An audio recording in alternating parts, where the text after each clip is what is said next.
आमची मागणीच आहे की आता या ठिकाणी ह्या दीनानाथ मंगेशकर हॉस्पिटलमध्ये फक्त धंदाच होतो, इथं काही जनसेवा होत नाही। पुणेकरांची, महाराष्ट्रातल्या नागरिकांची जी हक्काची 6 एकर जमीन आहे ती त्यांना मोफत देण्यात आलेली, ती शासनाने काढून घ्यावी। दुसरी गोष्ट, परवा फक्त 10 लाख रुपयासाठी त्या पेशंटचा नाही का मृत्यू झालेला आहे।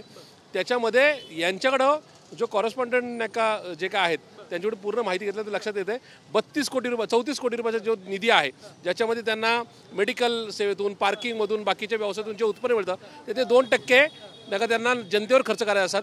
34 कोटीचा फंड इथं शिल्लक असताना तिथं 10 लाख रुपयासाठी या पेशंटला त्या ठिकाणी मृत्यूला का सामोरं जावं लागलं? तक्रार करणार 34 शासनाकडे तक्रार करणार आहोत। शिवाय आम्ही नाही का हायकोर्टमध्ये सुद्धा जाणार आहोत की या सगळ्या जो फंड आहे तो त्यांनी इन्कम टॅक्सला पण दाखवलेला की इन्कम टॅक्स 34 कोटी रुपये फंड शिल्लक आहे, ज्याच्यातून अशा प्रकारच्या गरजू गोरगरीब नागरिकांना मोफत सेवा द्यावी लागती। पण तसं असताना त्यांनी ते केलेलं नाही आहे, त्याच्यामुळे त्याची सुद्धा चौकशी व्हावी। त्याचबरोबर श्री घैसास असतील किंवा त्या ठिकाणी गोसावी मॅडम असतील बिलिंगच्या, आणि कांगणे मॅडम ज्या लेबर रूमच्या प्रमुख आहेत, या तिघांना याच्यामध्ये आरोपी म्हणून करण्यात यावं। हॉस्पिटलवर सदोष मनुष्यवधाचा गुन्हा दाखल करण्यात यावा, ही आमची प्रमुख मागणी आहे। सगळ्यात महत्त्वाचं म्हणजे की हॉस्पिटल प्रशासन असं म्हणते की खर्च असतं। आम्ही 10 लाख रुपयाची मागणी जी आहे ती केली, त्यांनी मान्य सुद्धा केलं, मात्र नातेवाईकांवरतीच त्यांनी आरोप केले की नाही त्यांची याच्यामध्ये चूक आहे। नक्कीच चूक कुणाची आहे? हा निर्लज्जपणाचा कळस आहे। मुळातच जे काही नका इंडियन नका लॉज आहे त्याच्यामध्ये क्लिअर आहे, हॉस्पिटलनी एकदा पेशंट आलं की त्याला पैसे न घेता पहिले ॲडमिट करणे, त्याच्यावर उपचार करणे ही प्राथमिकता आहे।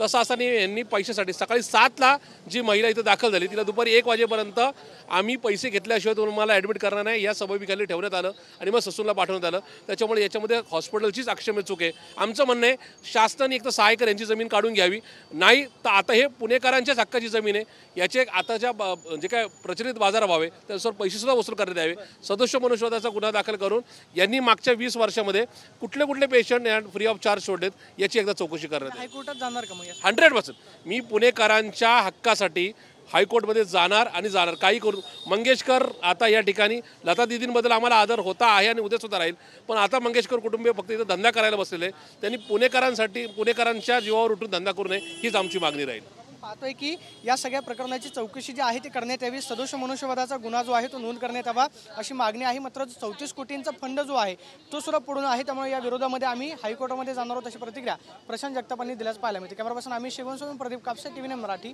पुणे।